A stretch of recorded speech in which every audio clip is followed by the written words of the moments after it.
kanak-kanak 10 hingga 10 tahun, 0 hingga 10 tahun, remaja 10 hingga 19 tahun dan akhirnya menjadi dewasa lah. So dewasa ni awak dah kena pikul tanggungjawab. So kita nak prepare awak kepada alam dewasa yang penuh dengan cabaran. Itulah sebenarnya. Perempuan nak jawab tak? Nak jawab? Okey, adik depan meh.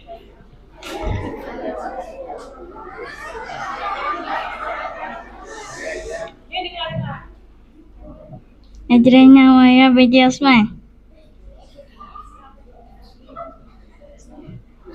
C2 PPKI. Okey. So, adik nak jawab apa ni perubahan untuk perempuan yang awak nampak tadi? Muka you jerawat. Betul. Lagi? Ingat lagi tak? Satu.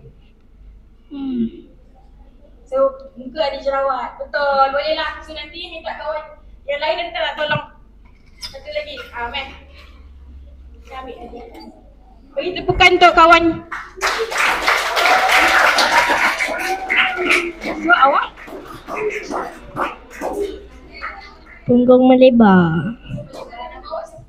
Ainul. Jawab apa? Lagi punggung melebar, lagi satu lagi. Payudara membesar.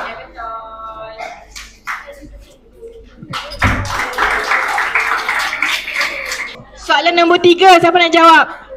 Perempuan pula. So adik belakang jawab.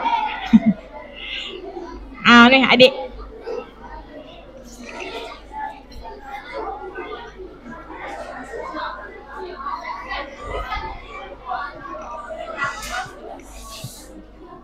Saya Nurul Farisha.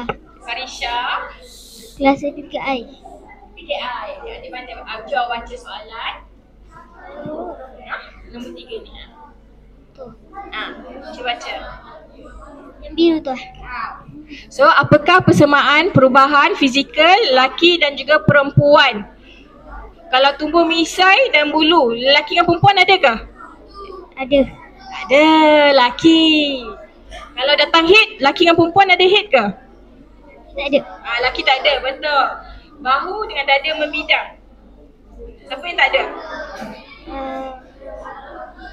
Perempuan. Perempuan, betul. Yang last sekali, jerawat mula tumbuh. Dua ada tak? Ada. Ada, betul.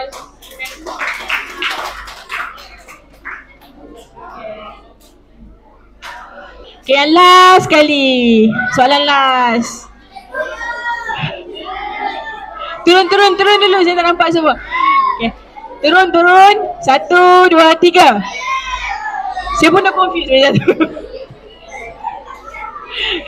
Okay, mai adik. Sini awak. Ya.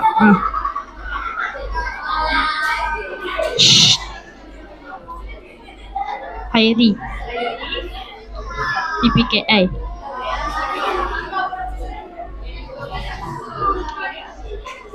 Mandi. Betul, mandi. Jaga kebersihan diri.